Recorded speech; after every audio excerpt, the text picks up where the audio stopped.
Today, we're going to talk about more things that drive me crazy, common sense things, logical things that aren't logical for some of the people in the world.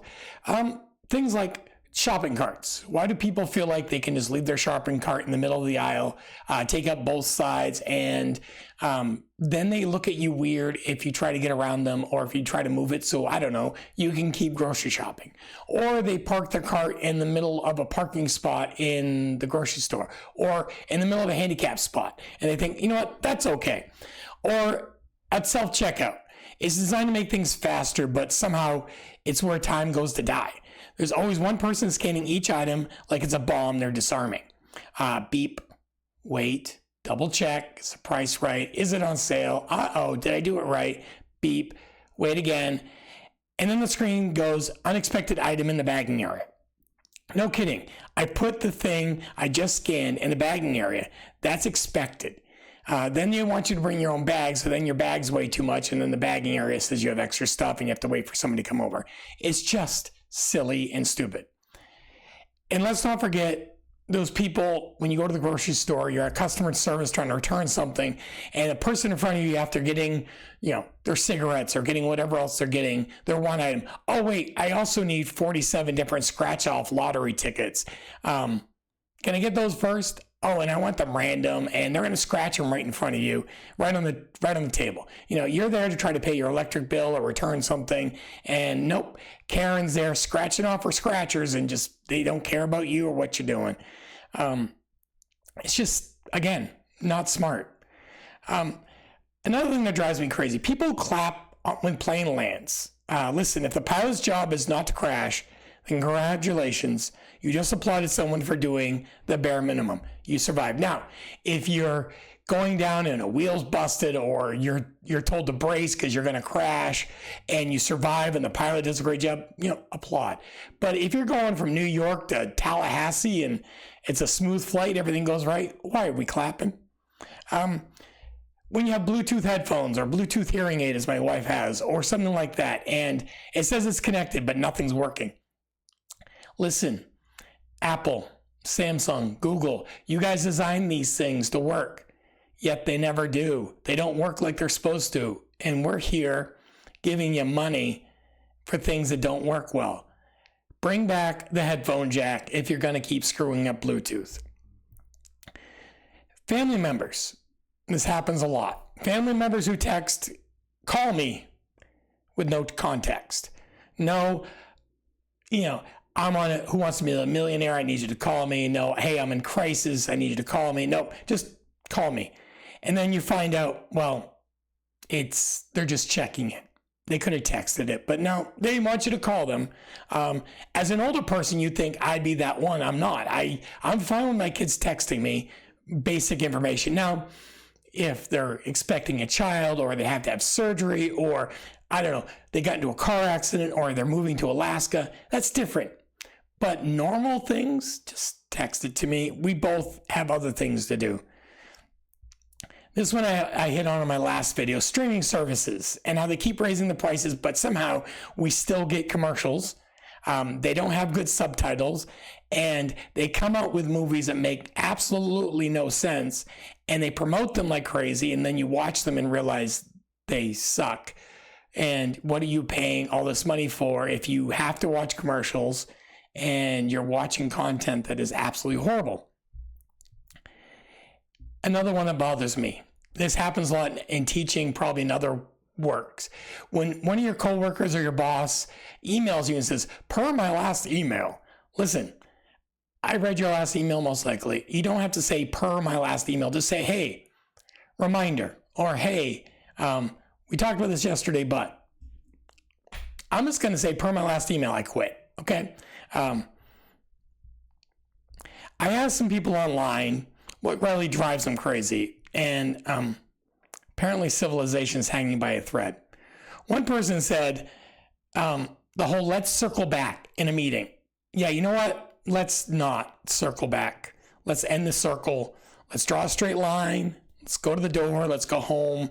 Do not pass go. Do not collect $100. Let's get out of here. Another one said parents who FaceTime with their kids in public on full volume. this happens more with the older people, and that's because I don't know if they don't think people can hear them around them, or they just don't know how to use the technology. I FaceTimed my grandson and Market Basket. We were leaving, but I did it quickly. And what I did was, hey, I'm in a store, and I left the store and I went to my car, and then I turned up the volume and paid more attention. Some reason, difficult. I just don't know why. And that's, I think, where we're getting at. I hate that you go on a cruise and you can't just take your own photos on the ship with all these backdrops. You have to pay them. Listen, sister, I have a phone that takes better pictures than you do. Okay. And I spent a lot on that phone. I spent a lot on this cruise. I shouldn't have to spend $400 more for a printed picture. Or worse, $400 for a printed picture and a USB drive of the photos that you just took. Now, I love having photos taken. I love going on my cruise, and I had a photographer named Megan. She did great photos. But I shouldn't have to pay an arm and a leg. And when you take your own phone or your own camera to take these photos, like, no, you can't do that. Why not? I paid, thousands of dollars to be on your boat. The least you can do is let me take a photo. And another thing on cruises, you have drinks, water, or soda, whatever, but you have to buy a drink package unless you want basically tap water or whatever they have available at the time. But if you want, something more than water or tea or lemonade, you have to pay extra on your food budget for it. Or they have Wi-Fi throughout the ship that kind of works. But to get the good Wi-Fi, you have to pay hundreds of dollars for 5 days. Again, makes no sense. And those are the things on a cruise that bothers me, because you're trapped. They know you're trapped, so they're just going to pump you, say, give us money, give us money, give us money. That's not how it should be. And that goes with places like, Disney and Six Flags and all these other places. You can't just go in and watch your kids ride. You have to pay the full price to sit there. I can't ride most rides because of my back and my hips and my legs. So I can't ride, and I've had a few head injuries. I can't ride the rides, but yet I have to pay $100 to not ride rides. Well, you're paying for the experience. What experience? There's no experience.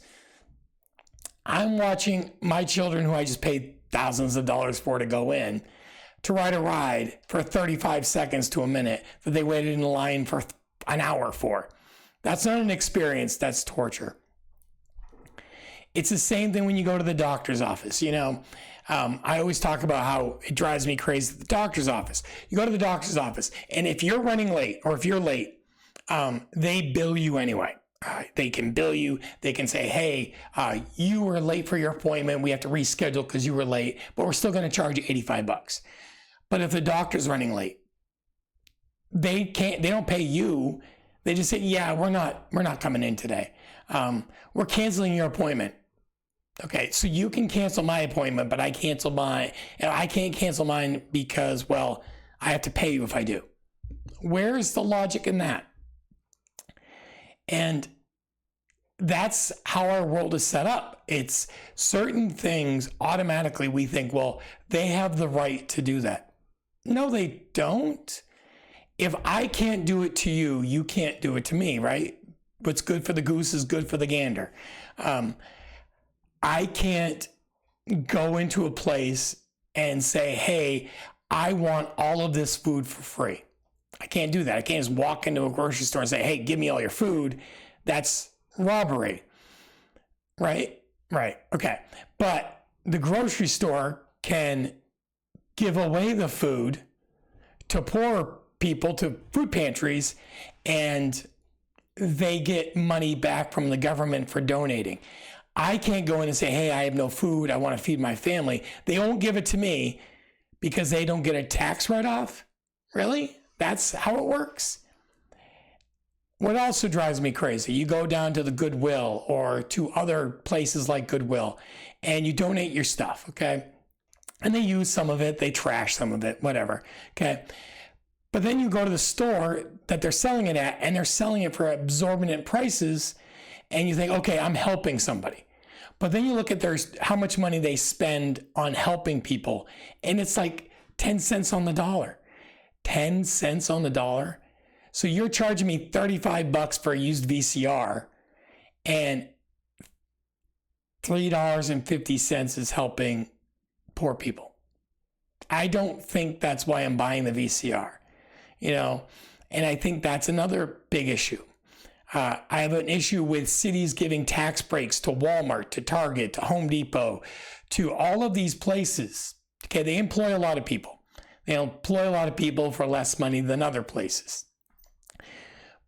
But then the city tells you to shop local, shop small business. They spend all this money to put out flyers. Shop at your local hardware store. Shop at your local restaurant. Shop at your local grocery store. But they don't give the same tax breaks to those places. And those places are more expensive because they pay their people more. So if I want to go to my local hardware store, I have to spend more money than I do at Home Depot. And Home Depot is making more money because they're getting a tax break. They're paying their people less. And their product is either the same or worse than the product at my local hardware store. Why do cities do that? Why do towns give tax breaks to huge corporations and not help out the little man? Support small business, but we don't help them ourselves. You help them. And then the city will raise your taxes on your housing. They'll tell you, okay, you need to be affordable. You have to have affordable housing. As a landlord, you have to have affordable housing. But we're raising your property taxes 25, 30%. But don't raise your rents. It's okay. Just keep your rent where it is. We're going to charge you more, though. And then the money goes to nothing that you can see. The roads are still falling apart. The school's still not getting any funding. Kids are still going without lunches at school. There are people in this town who need things and nothing is happening. Again, makes no sense. And I'm going to go back all the way to 2020, 2021. During COVID, we were told, stay away from each other. COVID's going to spread. We're all going to die. I didn't die. My wife didn't die. Now, there are people who passed away. There are. I'm not saying that COVID didn't take out people or kill people. I'm sorry for their losses. Human life is precious no matter how it happens. I'm not a big fan of people dying. But we had things in our grocery stores like arrows pointing, okay, only go down this side of this aisle. Or we go to movie theaters and you could only go to every third seat. Or you go to a church and you had to be outside. Or if you were inside after they allowed you to go inside, you can only have 16 chairs instead of 30 chairs or 20 chairs instead of 50 chairs. They didn't know how it spread. They didn't know what to do. So they just made up things. We are told, let your mail be sanitize your mail, sanitize your cell phone, sanitize your everything. Our kids would come home from work and we would have to put them in a room by themselves. They'd take all their clothes off, put them in the washer and go right in the shower because that's what we were told we should do. Looking back, our society has no idea how to deal with 90% of the problems we have. We just make this crap up. We put it into chat GPT and say, hey, we're in the middle of a pandemic. What should we do? And the computer, of course, is stay inside, play online, use the internet, and stay away from people. Trust me as your overlord. I'm tired of society, computers, technology, people who think they know better, telling me what I should not do, or should or should not be. I'm allowed to be pissed off at the world. I'm allowed to be angry at the world. I'm allowed to say what I feel. Now, it seems like the more people say what they feel, they either get one or two things that happen. Either they're put on a pedestal, like Greta Thunberg or others like her, or they're attacked and or killed, which is not good. Okay, killing somebody for their opinion is never a good thing. Then people are, well, Hitler was killed for his opinion. No, Hitler, for one, killed himself. But two, Hitler was physically destroying people. Hitler was taking a group of people and said, I don't like you, die. Charlie Kirk, others like him, they're saying, hey, we don't like things this way. We think it should be this way. Again, Charlie Kirk never put anyone in a gas chamber. Charlie Kirk never did mass graves. Charlie Kirk never blew anybody up. Charlie Kirk never asked for bombings or shootings. Charlie Kirk spoke words that not everyone agreed with. I didn't agree with everything he said. Just like I don't agree with everything Candace Owens says. I don't agree with everything J.P. Sears says. I don't agree with everything that, almost anybody online says. You know why? Because I have my own opinion. And that opinion is this.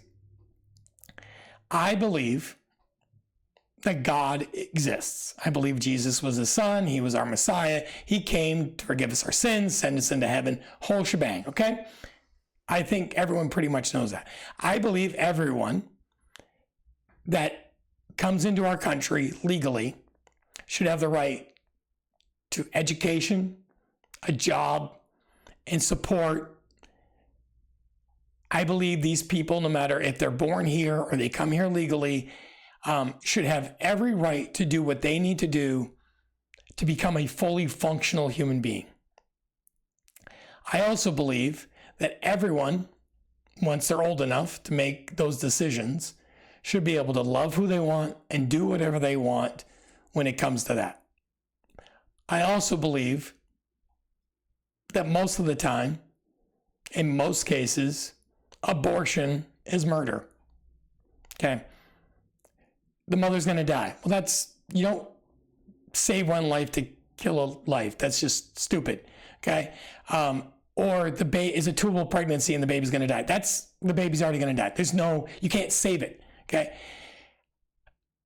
99% of the time, according to statistics from Planned Parenthood, abortions happen either at home or with them, medical, with a pill. Abortions happen not because of rape, incest. It's just because they need to be done.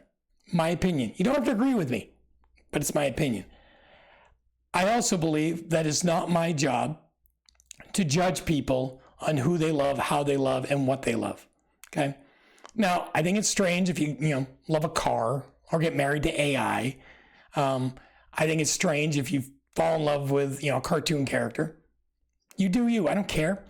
I don't care if a woman loves a woman, a man loves a man, or if a woman loves a man that is now a woman that identifies. I don't care. If they are old enough to make those choices, you do you. Okay? Now, it might be a struggle for me to understand it. I don't have to understand it. I have children in those genres of life, and guess what? They're still invited to my house. They're still invited for family dinner. They are still my children. I still love them. I have children who have friends that are in that lifestyle. I still do my best to respect those friends. I even try to make sure I talk to them and give them the name that they want to be called. Now, do I screw up? Absolutely. Some of the people were one genre for 20 years and then they changed. That makes it difficult when you call somebody the same thing for 20 years and you have to change. But I do my best, and when I screw up, I apologize, and I keep moving forward. They don't hold a grudge against me, and I do my best to be for them. And that's, I think, the point, guys. This whole we have to hate each other because we don't agree, stupid. It's just stupid. So what drives you crazy? What about this world? What about these small things that just annoy you, that make no sense? Like the clapping when a plane lands, or grocery carts being in the way and people not caring about it, or people going into a store and cutting in front of you and then not knowing what they want in the order line. They've been sitting there at Dunkin' Donuts or at Starbucks for 12 minutes, 15 minutes ahead of you, staring at the menu, and they get up there and they just don't know what they want. Just figure it out. Starbucks menu don't change much. Okay, they have protein drinks now. That's about it. Okay, everything else pretty much stays the same. Pumpkin spice come September, then they have the peppermint mocha for Christmas with a caramel brulee at Christmas. This is what they do. They do it. They've been doing it forever. This is why people go there. It's consistent. Dunkin' Donuts, same thing. Okay, they have donuts. They have coffee. They have kind of like an energy drink now, which I don't like. But anyway, that's my opinion. We welcome yours. So tell me what you think. What do you want to change? What do you think America or the world needs to do better when it comes to common sense ideology? Till next time.